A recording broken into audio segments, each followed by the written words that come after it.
ഗൂഗിളിന്റെ ഗവേഷണ സഹായിയായ notebook LM ഇന്ന് ഡിജിറ്റൽ ലോകത്ത് വലിയ ശ്രദ്ധയാകർഷിക്കുകയാണ്. കേവലം ഒരു പഠന സഹായി എന്നതിലുപരി ഉപയോക്താക്കൾ ശേഖരിച്ചുവെക്കുന്ന വിവരങ്ങളെ ക്രോഡീകരിക്കാനും അവയിൽ നിന്ന് പുതിയ ഉൾക്കാഴ്ചകൾ നേടാനും ഈ സംവിധാനം സഹായിക്കുന്നു. 2023 ഗൂഗിൾ I/O സമ്മേളനത്തിൽ അവതരിപ്പിക്കപ്പെട്ട ഈ സാങ്കേതികവിദ്യ ഇപ്പോൾ ഉപയോക്താക്കൾക്കിടയിൽ അവിഭാജ്യ ഘടകമായി മാറിക്കഴിഞ്ഞു. തെറ്റായ വിവരങ്ങൾ നൽകുന്ന മറ്റ് കൃത്രിമബുദ്ധി സംവിധാനങ്ങളിൽ നിന്ന് വ്യത്യസ്തമായി ഉപയോക്താവ് നൽകുന്ന രേഖകളെ മാത്രം അടിസ്ഥാനമാക്കിയാണ് നോട്ട്ബുക്ക് LM മറുപടി നൽകുന്നത്. PDF, ഗൂഗിൾ ഡോക്സ്, സ്ലൈഡുകൾ, വെബ്സൈറ്റ് ലിങ്കുകൾ, യൂട്യൂബ് വീഡിയോകൾ എന്നിങ്ങനെ വിവിധ സ്രോതസ്സുകൾ ഇതിൽ അപ്ലോഡ് ചെയ്യാവുന്നതാണ്. ഇതിലെ ഓഡിയോ ഓവർവ്യൂ എന്ന ഫീച്ചർ ഏറെ ജനശ്രദ്ധയാകർഷിച്ച ഒന്നാണ്.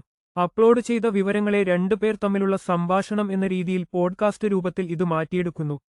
ജെമിനി എന്ന ആർട്ടിഫിഷ്യൽ ഇന്റലിജൻസ് മോഡലാണ് ഇതിന്റെ പ്രവർത്തനങ്ങൾക്ക് പിന്നിൽ പ്രവർത്തിക്കുന്നത്. വിവരങ്ങൾ കേവലം ശേഖരിക്കുകയല്ല, മറിച്ച് അവയെ അർത്ഥവത്തായ രീതിയിൽ വിശകലനം ചെയ്ത് ഉപയോഗപ്പെടുത്താൻ സാധിക്കുമെന്നതാണ് ഇതിന്റെ ഏറ്റവും വലിയ സവിശേഷത. ഇത്തരം വാർത്തകൾക്കായി ഞങ്ങളുടെ ചാനൽ സബ്സ്ക്രൈബ് ചെയ്യുക.